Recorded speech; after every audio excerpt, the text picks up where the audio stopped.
Just fucking do it. Subscribe now. The world continues to be Pollyanna, meaning that, everything's going to be all right. Things are better for us. And I take some heat saying, why do you promote, Mr. Peña, the fact that your devotees are profiting during this time of distress? I don't answer those questions. I don't answer anything, really. But why not? We're not hurting anybody. In many cases, we are their savior. Now, some people say that that's a cheap justification, and maybe it is. I don't believe it is. But we are the savior for many people. If you've garnered any knowledge about my insight into life, is that and I've said it many, many times, I've been blessed with the fact that, because I don't care what other people think. And we've never had anybody, nobody that's ever come through the seminar has been at my end of the continuum vis-a-vis what other people think, what other people say. And for the main reason, because I've pounded to death the fact that how you were raised. Okay.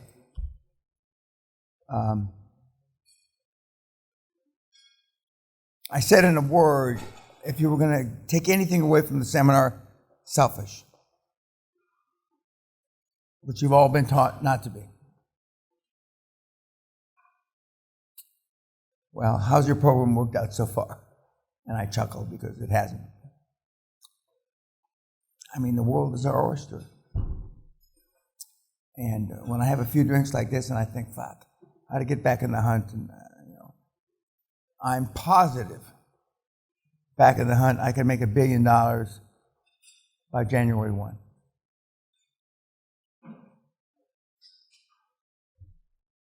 I stake my life on it.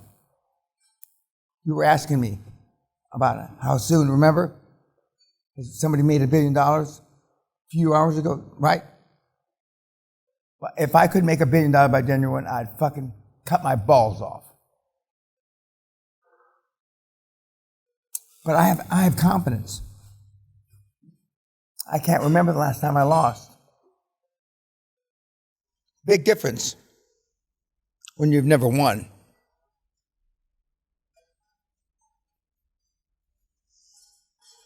When you asked Muhammad Ali in his prime and all these guys in the prime, they always assumed they were going to win. Or at least they talked like they were going to win. And I've been like it a long time. But the guys that I've been privileged to be exposed to, and remember, they said, Dan, if you had been somebody, you would have been the first trillionaire on the planet.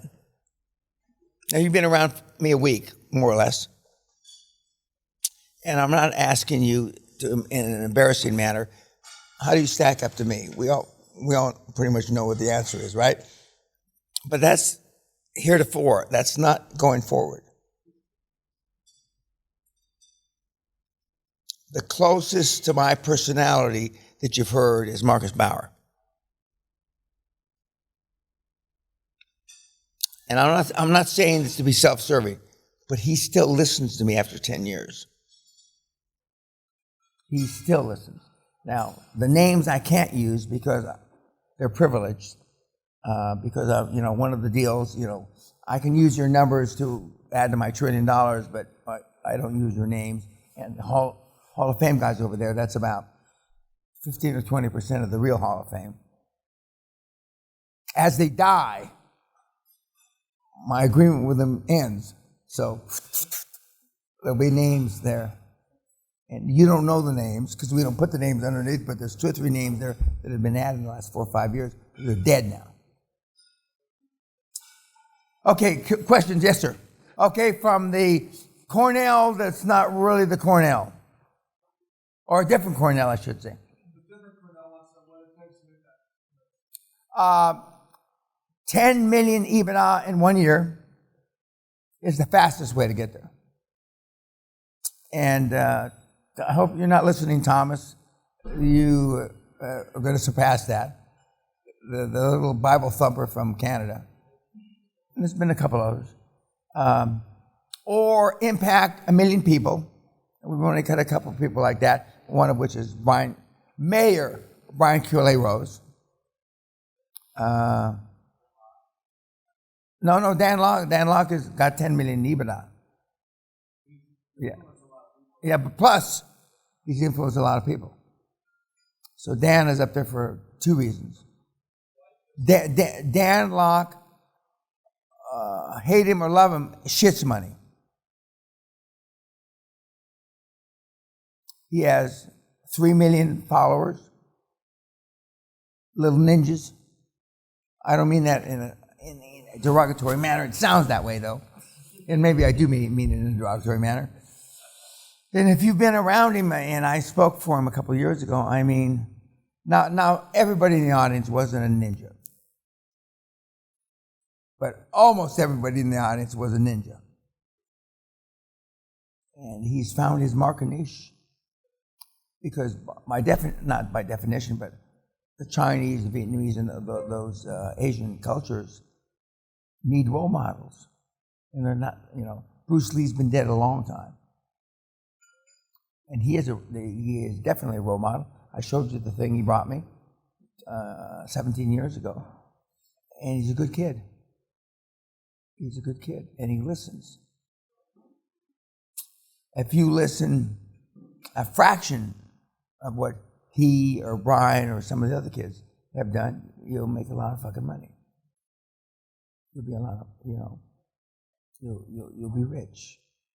If you think that your parents and family and friends are living vicariously through you now, when you make a shit ton of money, you have no idea how they will be living vicariously through you.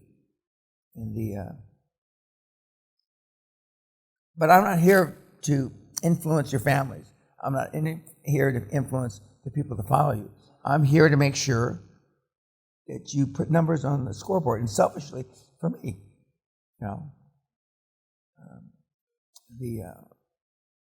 I told you I thought it would take me 5 years to create $1 trillion. Fuck, I was so wrong. Oh, God. Never underestimate how wrong you can be. I didn't understand. I still, to this day, after almost 30 years, don't understand how so many people could be raised with no self-esteem.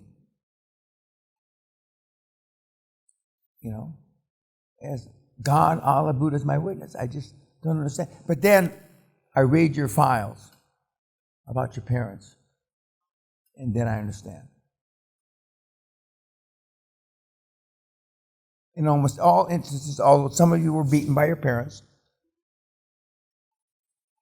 and that's not the only road to success, but is one path to success. Spare the rod, spoil the child. And God knows that wasn't my path. It wasn't my path. My dad was hard on me, but up until he died, I thanked him. I couldn't thank him enough. But again, as I've told you ad nauseum, he did not want to be associated with my success. Whereas your parents, whatever success you've had, want to be associated with you for the most part. That's because they've had no success. Although my dad was a pretty high-profile guy. So, questions from you kids, from the peanut gallery. Bless you. Corona, don't get the corona on the black boy. The 2 black men there, did you sneeze on them on purpose or some shit? Now, I'll get heat from that, because anyway, I don't give a shit, as you well know. Any questions? Yes, sir. You mentioned your family comes from a strong law enforcement background. Yeah. Military, strong law enforcement, government, correct. My family comes very similar. I was unable to successfully get either one of those. Did you ever, outside of your military service, did you ever think about going into law enforcement? I've never been asked that question. I interviewed with the FBI, was accepted. my best man at my wedding went in the FBI. And J. Edgar Hoover was still the head of the FBI. And I remember asking the question, do we all have to dress the same? Shows you how shallow I was when I got out of the military. And in those days, it was the men in black. That's how you dress in the FBI. And they said, yeah, we all dress the same. And I was getting the fast route because of my dad. I mean, I got the fast route through the interviewing process because my dad was a high-profile guy, and he knew a lot of guys. He had been in charge of the Syrian case, blah, blah, blah, the assassination of Robert Kennedy. And then I went home for the weekend and chased whores and got fucked and sucked, as a single guy did in those days. And I decided, maybe there's another path for me. And so I dropped out of the interviewing process. But when I was in the military, I was trying to follow my father's footsteps until somebody showed me $1,400,000. I got a little chicken shit award for figuring out a way to save the military some money. And then General Woodrow Vaughn, God bless him, said, a young man like you could get rich in the civilian world. And I had never linked or connected the dots where I came from, that picture with the pistols on my hip, with money. You guys would, I'm being facetious now, some of you guys in the room would be still spreadsheeting, well, how much is wealth? How much is money? And not me, I put it in the papers and I was out of the Army in 6 months. Tommy Franks, who was a shock and awe 4-star general, Desert Storm 1, went through OCS same time I did. And I used to joke, I made fun of him irreverently, and with no basis or data whatsoever. I used to say, if Tommy Franks could be a 4-star fucking general and lead this country to victory, I could be a 14-star general and lead the world. Talking shit. Had no basis for anything. I apologize, Tommy. But that's how I used to think, because I didn't believe that there was anything I couldn't do. Doesn't sound like many people that come through the seminar, does it? And I was pretty much right. And when I focused in, fine-tuned what I could really do, it was getting you to do the things you don't want to do to create the wealth that you wanted. Back in the day, I could convince people, I could sell snow to the Eskimos. I never tried to sell snow to the Eskimos, but I'm positive I could. Hence, I was able to get all kinds of money for exploration when nobody else could. I mean, virtually nobody else could. Plus, on top of it, I performed by finding oil. By Destiny, Olives, well, whoever the fuck, I don't know. But I surrounded myself with world-class guys in the oil business. But I didn't know anything. I gave a presentation to the API, American Petroleum Institute, decades ago. Our head of petroleum engineering, a guy named Jimmy Ford, was late. Our plane was late. In these days, they were flip charts, not PowerPoint. So I said, we can't wait any fucking more. There's 200-300 people in the audience. So I got up there and I gave a presentation. They're all, well, that's not really the point. The point is, they do it for you. Guys like you, little guy. Not tons of shit like you, but I mean, the world is fucked. But it's better for us. So I'm not disdaining the world that we can't make money. I'm pointing out that the more fucked the world is, the better it is for us. Don't worry about the world. The best case scenario for global warming, which I don't believe, is that we're going to have, I said this at the beginning of the summer, 10 feet water rise. The worst case scenario is 30 feet. At 10 feet, a third of the world's gone. At 30 feet, 4/5 of the world's gone. Is there any action that you know of that is taking place today vis-a-vis engineering to save us from global warming? Never, because it's bullshit.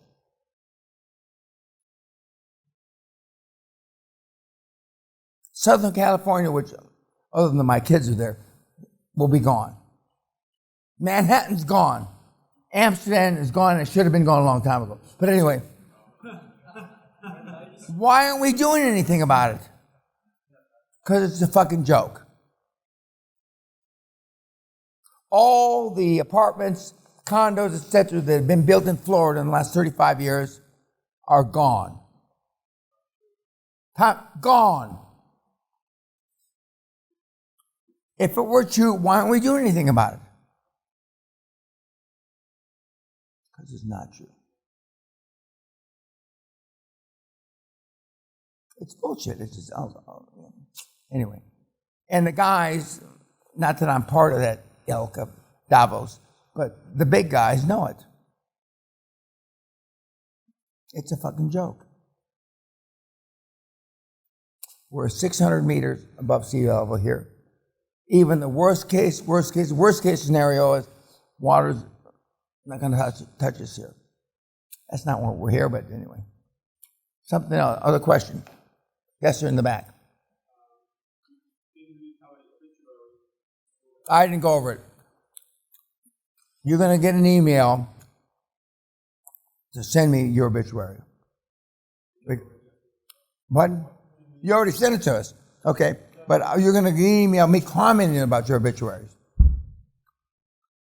We got caught up with life. Because shit happens. Shit happens. But normally I like to poke fun at people like yourself or, religious people or people that don't drink and shit like that. I like to, poke them in the eye about obituaries. Yes, sir. So, first of all, is this a correct assumption that IMF and World Bank only lend to government and other countries? No. Okay. So, not true. So you talked about some of these developing countries that are actually trying to expand. Maryland, like Maryland. Sorry? Like Maryland. Where you would come from. Maryland, the state Maryland. Maryland, right? Yeah, correct. Correct. But if you want to take advantage of some of the opportunities in Texas, which is actually expanding in certain areas heavily, are you able to take outside money there? Correct. Would that be a legal thing? No, it's illegal. Illegal? Illegal. Legal, not illegal. Right. So with U.S. But if you're not a Pakistani, forget about it. You're pissing in the wind. Right. So if a U.S. citizen won't apply. No, but I mean, if you... do you have a dual citizenship? Yeah. Okay, well then you're cool. What would be some of these? I know you talked about that one city in Saudi Arabia. Do you have any knowledge of what's happening in Pakistan that somebody could take advantage of? Using the QLA model? Energy, healthcare. Not high tech. Energy, healthcare. We had a kid come through here 4 or 5 years ago who was an aerospace engineer. He had a funny, kind of funky name, but I remembered the name for some reason. And so the day before, like tonight, I said, "Why do I know your name?" And he looks down and he said, "Well, I'm a graduate aerospace, but I don't fuck you. I mean, and then I drilled down, and my uncle was a former a minister of energy for Nigeria. I looked at him and I go, okay. And he was talking about healthcare. Who ran for president, who lost.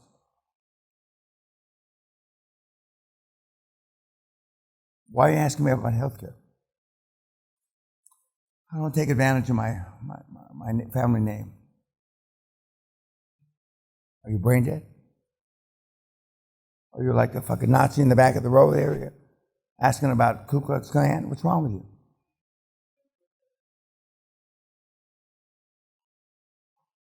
And he was kind of embarrassed. He's black, but he's turning whitish. And I said, if you know, and the reason why he didn't become president is because he's honest, which is a rarity in those countries. And I said, if you got to go back, and fuck. So sometimes you have this legitimate, and so he's back there now. I assume you don't, if your uncle is president or some shit,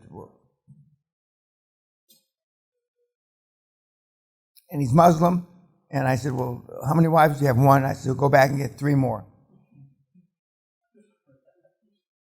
And fuck your brains out.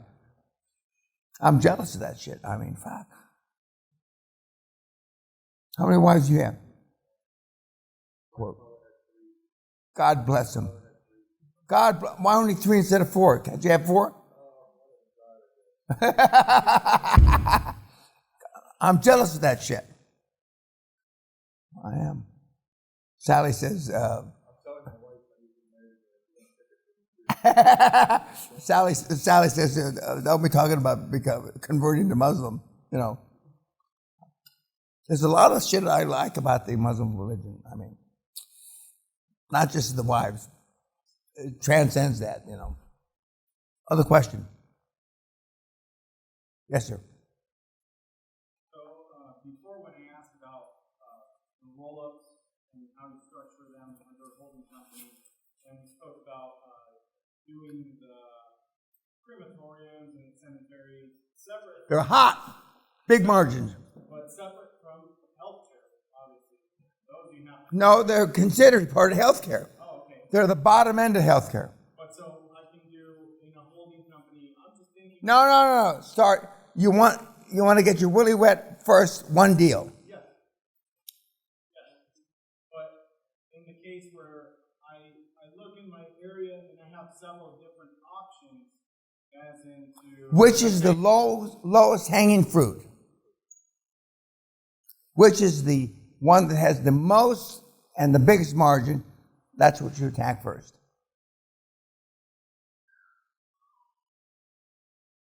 You want to jump on something, vulgarly speaking. You want to get your dick in something. You've heard these guys say, do your first deal. But that's why if you're presenting this idea to the board. No, the board will understand. The board will understand better than you. But you say healthcare. Healthcare, lowest hanging fruit. And one of your board members will say, well, there's a cemetery. Where are you from? Southern California. Okay, somebody say in Escondido there's a cemetery for sale. Well, look at it. What's the margin? I have a Chinese partner in Southern California. Zaid and I'm not trying to have him step on our dick there, but anyway, the 21-year-old aerospace engineer who can't spell aerospace. But since he's 6, 7 years old, he's been working 15 hours a day in his parents' Chinese restaurants. The kid understands long work hours. One of the biggest challenges you kids are going to have is the work hour ethic. I know you laugh about it, but remember I said 20% of you are going to get pneumonia and all this shit. I'm not just making that shit up because you do not know how to work hard. You just don't. And the younger kids will have it easier than the older farts. Just a quick question. I'm not saying he's past it. And the fact that he doesn't do all this shit, he's old. And it's harder for the old guys to do it. It just is. The young kids will do it by accident. The young kids will adapt to 18, 20, 22 hours a day much easier than the old fart. That's just the way it is. That's human nature. He's here 20 years too late, physically. The kids, life's not fair. The kids have an advantage. That's just, I wish it weren't true, but it is. It just is. But the kids run out of steam because they have a hard time staying focused. Whereas the old farts that are more desperate have an easier time staying focused. So it kind of evens out. Not exactly, but it kind of evens out. Because the old guys and gals have scar tissue. They avoid many of the mistakes the young kids make.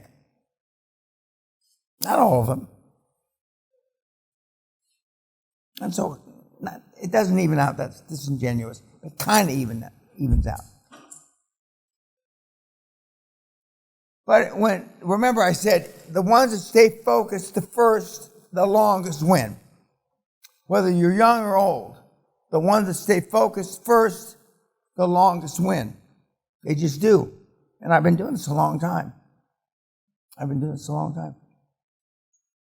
And aside from the fact that you say you're supportive, you have a supportive family, and now that's all bullshit. We'll see how supportive. Let's see, Christmas is coming up. You miss Christmas. You miss New Year's. You miss Valentine's is next, right? February? They've already left you by then. I wish I could, I'd like to bullshit you and tell you different, but it's not true. This time next year, your family enclave will not be a reasonable facsimile of what it is today. That I fucking guarantee. If you follow the program.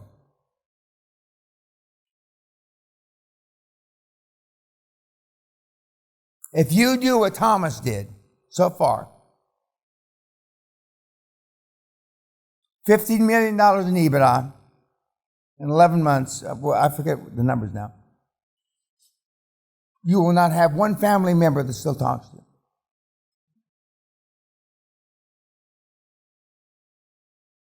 In most cases, it'll be the best thing that ever happened to you. It'll break your heart. You will decide 30, 60, 90 days from now how bad you really want it. It's easy. I mean, it'll be like brushing your teeth. For those of you that brush your teeth, but I then found out in certain parts of the world you don't brush your teeth every day. That's a whole other story. Okay. But I mean, the Thomas stories, and that's why we close with him. He told you what he believes, and the little shit has proved himself pretty fucking accurate. When his father-in-law told him not to do the deal, don't come to my home anymore. Most of you in this room don't have the balls to tell your father-in-law that.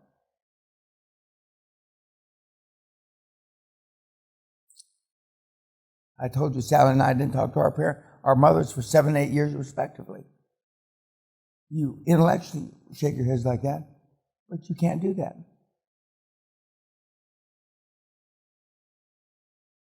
And it's not because our mothers, and when I came back to change to put on this outfit, Sally was talking to her mom.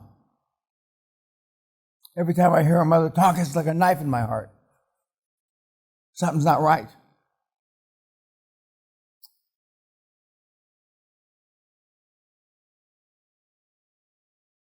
If it were easy, Ty Lopez would be doing this.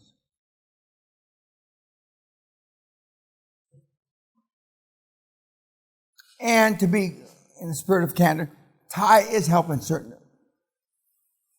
portion of humanity.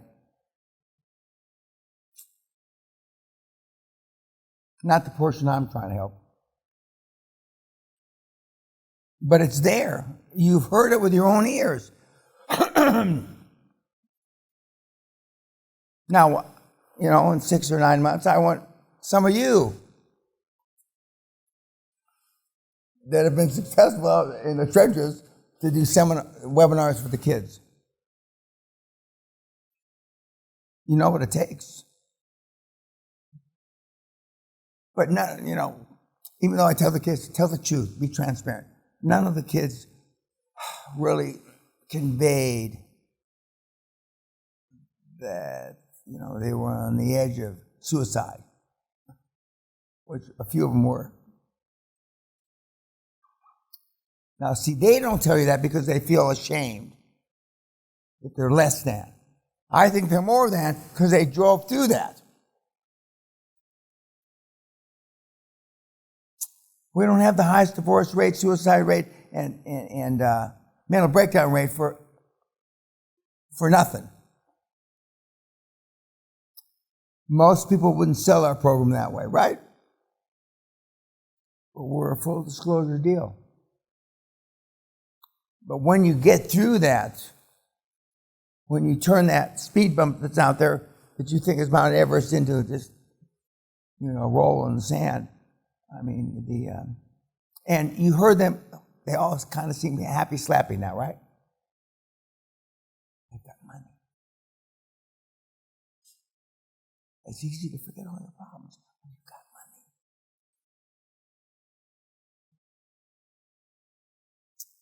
And again, money's not the only thing in life, God knows.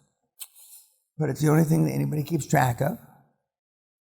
And you've seen. And we could have 100 like that. But we're running out of people that are willing to talk to you. My goal is to keep enough of you guys available to talk to the next generation before I stop doing this. I don't want to have to use guys from 9 years ago telling you, Corona's gone 5 years, and we're still talking about guys that were only willing to talk to you during Corona. But as Peter said from Hungary, I'm here to help Mr. Peña. Because believe me, they don't give a fuck about you. So as long as I can keep them jived up, and I'm a pretty good salesperson, so I'm pretty sure I can. But because you will not believe the system works if I'm the only guy on the webinar. Because, very few people can relate to me. You can't even relate to Marcus, really. Marcus says, God damn it. I told him afterwards, why'd you say that? I leave him nothing. No meat, fuck meat on the bone. Leave him no bone, fuck him. Leave him for dead. That's a little harsh, Marcus. And he's not the harshest guy we've got. Any last questions before I go take a snooze? Yes, sir. Absolutely. He was a world-class athlete. World-class athletes that have had the privilege of training all leave them dead in the fucking gutter.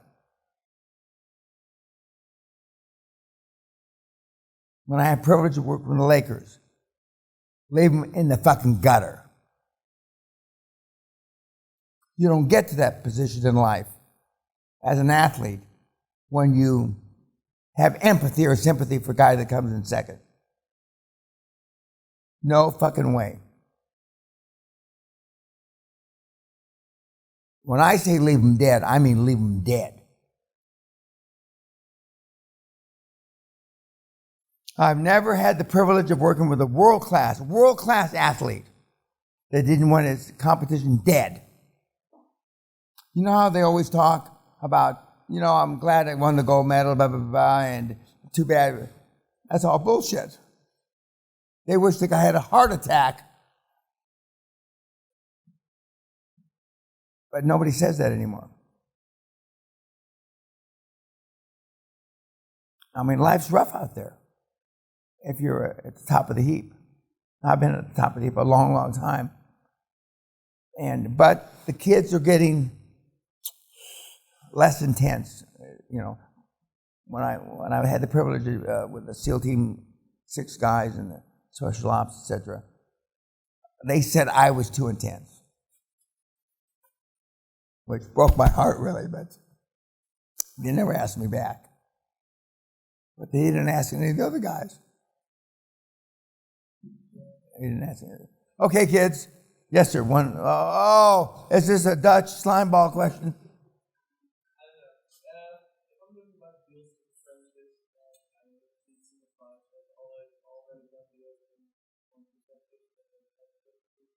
No, you don't get through to me. I'm an enigma. Tonight is it. It's like Pontius Pilate did to Christ. Because I now know, after all these years, you only use me as a crutch. You know the answers. When you use the weekly reports and you say, this is the problem, challenge, and what are the three alternatives, you will figure out the answer. I do, when you get down to the red zone, you're on the 5-yard line, 10-yard line. I still get emails from people 25 years ago, and I still give advice. But you got to get down to the 5 or 10-yard line, and not when you're in the 40-yard line, for American football parlance, okay. The 5-yard line. And then, but not phone calls. I don't take phone calls. Otherwise, I'd be on the phone all the time. But I do, And my answer almost always, not always, but almost always is, what does your board think? And most of you will have not asked your board because you're embarrassed. But if you come back to me with, this is what my board thinks, I will comment, well, the guy's an idiot, or this and that, do this, do that. But if you run through the system, you run through all the systems, all the parallels, you'll come up with the answer. And your board, if you use them, will come up 99% of the time with the right answer. But you don't ask them. I just got another email from Brewster Whipple, and he says the kids don't use their boards. Of course, I know that, Now, sometimes you don't want to hear the answer the board has, because the board will say you're brain dead and you're wasting your time. I understand that. But when you build the board properly, guys, you've got the knowledge. 150 to 250 years of knowledge. They will give you the right answer. It may not be the answer you want,